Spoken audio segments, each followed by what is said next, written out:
Good morning. This is Michelle Stewart, Associate Professor at the Business School at Wake Forest University. My colleague Jim Naris and I promised to share with you a few of the insights from our latest research that you participated in. This was research on the impact of external communities on purchasing decisions.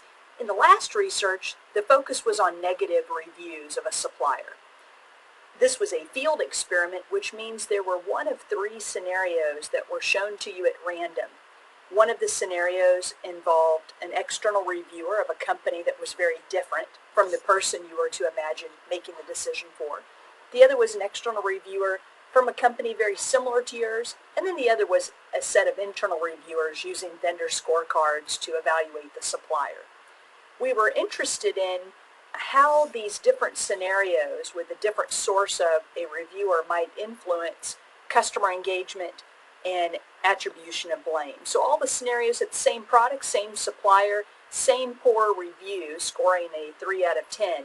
The only difference was the source of the review, which indicated how similar or dissimilar the company was to the decision maker. So what did we find out? After we looked at the data and analyzed the data, we found out a couple of things that we want to share with you.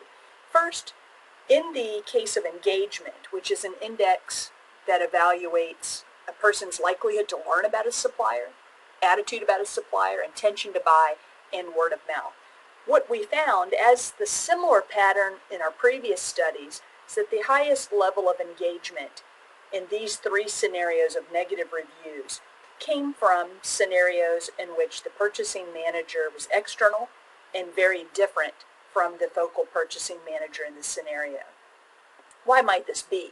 In part, it might be the purchasing professional's interest in learning more about the poor performance and not necessarily associating it with a situation that would happen to them.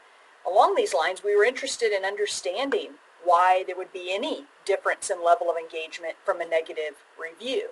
So in this case, we focused on who is to blame.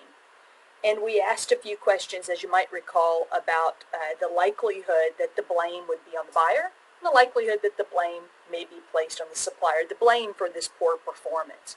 And what we found was that in those purchasing professionals that read the scenario of an external reviewer from a company very different from theirs, they were more likely to think that the buying firm was to blame, not the supplier. So they were less likely to attribute blame to the supplier for poor performance and more likely to place this blame on the buyer. This is interesting. There's no difference in the likelihood to blame the supplier in the case of a scenario in which the external reviewer worked for a company very similar to the purchasing professional or the internal reviews. What this suggests is that when we're thinking about the nature of information that may be valuable to a purchasing professional, the similarity of the companies becomes very important. The cautionary note is there's a lot of ways in which a company may be similar or different, from corporate culture to the divisions that the supplier would have to work with, to the product and service itself, as well as the experience of both parties with that particular solution, that are very important. We wanted to share this brief summary with you. We hope that if you'd like to have a further conversation with us about your company's challenges, our research, please feel free to email us at the email on the screen.